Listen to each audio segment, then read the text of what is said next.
Finally, tonight, as promised, a special comment on the attempted assassination of Congresswoman Gabrielle Giffords of Arizona today. We need to put the guns down. Just as importantly, we need to put the gun metaphors away and permanently. Left, right, middle, politicians and citizens, sane and insane.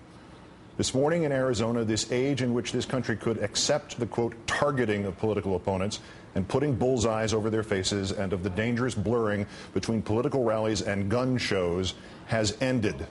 This morning in Arizona, this time of the ever-escalating, borderline ecstatic invocation of violence, in fact or in fantasy, in our political discourse, has closed.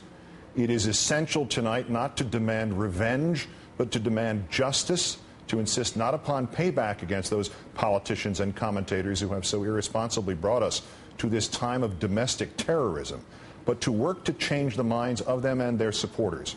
Or if those minds tonight are too closed, or if those minds tonight are too unmoved, or if those minds tonight are too triumphant, to make sure by peaceful means that those politicians and commentators and supporters have no further place in our system of government. At his news conference this evening, Pima County Sheriff Clarence Dupnick took the extraordinary step of reporting not details of the crime scene alone, but rather of the political and cultural climate. I think it's time as a country we need to do a little soul searching, because I think that the vitriolic rhetoric that we hear day in and day out from the people in the radio business and some people in the TV business, and what we see on TV and how our youngsters are being raised, it may be free speech, but it does not come without consequences. Arizona has become the mecca of prejudice and bigotry.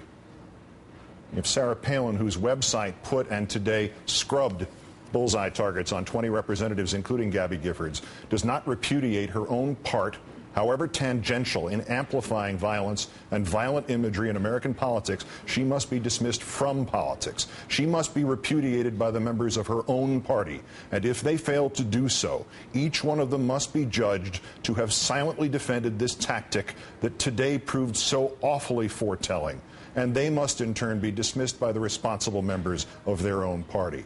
If Jesse Kelly, whose campaign against Congresswoman Giffords included that event in which he encouraged his supporters to join him firing machine guns, does not repudiate this, does not even admit that even if it was solely indirectly or solely coincidentally, it contributed to the black cloud of violence that has enveloped our politics, he must be repudiated by Arizona's Republican Party.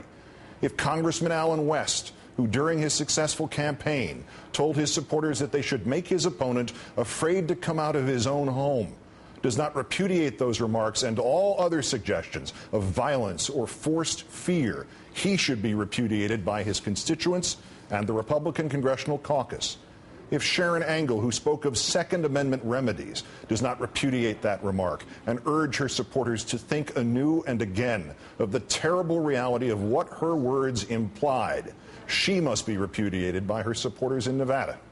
If the Tea Party leaders who took out of context a Jefferson quote about blood and tyranny and the tree of liberty do not understand tonight, now, what that really means, and these leaders do not tell their followers to abhor violence and all threat of violence, then those Tea Party leaders must be repudiated by the Republican Party. If Glenn Beck, who obsesses nearly as strangely as this Mr. Loeffner did about gold and debt, and who wistfully joked about killing Michael Moore, and Bill O'Reilly, who blithely repeated "Tiller the Killer" until the phrase was burned into the minds of his viewers, if they do not begin their next broadcasts with solemn apologies for ever turning to the death fantasies and the dreams of bloodlust, for ever having provided just the oxygen to those deep in madness to whom violence is an acceptable solution, then those commentators and the others must be repudiated by their viewers and listeners, by all politicians who would appear on their programs, including President Obama and his planned interview with Fox on Super Bowl Sunday, and repudiated by the sponsors and by the networks that employ them. If all of these are not responsible for what happened in Tucson, they must now be responsible for doing everything they can to make certain Tucson does not happen again. And if those of us considered to be on the left do not rededicate ourselves to our vigilance, to eliminate all our own suggestions of violence, however inadvertent they might have been, however mild they might have been, then we too deserve the repudiation of the more sober and peaceful of our politicians and our viewers and our networks. Here once, in a clumsy metaphor, I made such an unintended statement about the presidential candidacy of then-Senator Clinton.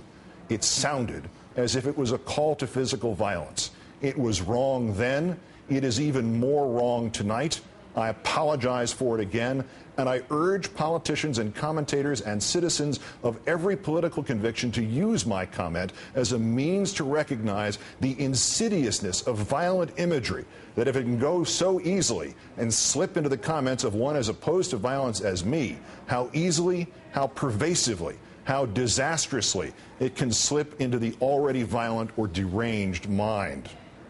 For tonight, we stand at one of the cliched crossroads of American history.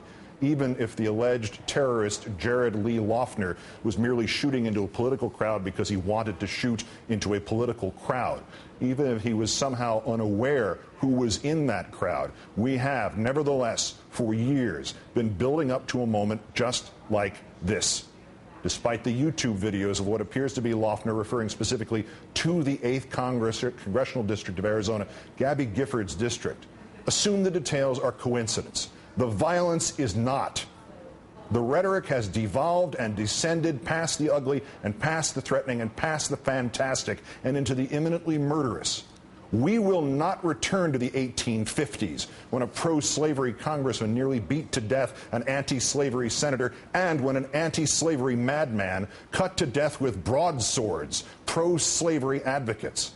And we will not return to the 1960s when, with rationalizations of an insane desire for fame or of hatred or of political opposition, a president was assassinated and an ultra-conservative would-be president was shot at and paralyzed and a leader of peace was murdered on a balcony. We will not, because tonight what Mrs. Palin and what Mr. Kelly and what Congressman West and what Ms. Engel and what Mr. Beck and what Mr. O'Reilly and what you and I must understand was that the man who fired today did not fire at a Democratic congresswoman and her supporters.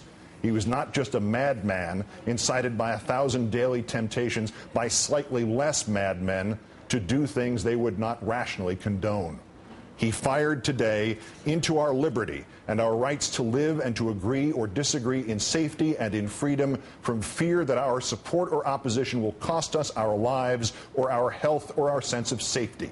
The bullseye might just as well have been on Mrs. Palin or Mr. Kelly or you or me. The wrong, the horror would have been, could still be, just as real and just as unacceptable.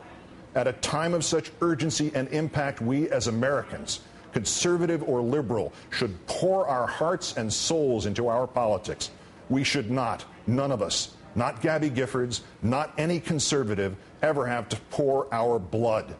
And every politician and commentator who hints otherwise, or worse still stays silent now, should have no place in our political system and should be denied that place, not by violence, but by being shunned and ignored.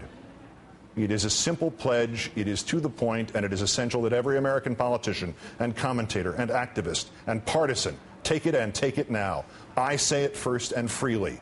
Violence, or the threat of violence, has no place in our democracy, and I apologize for and repudiate any act or anything in my past that may have even inadvertently encouraged violence.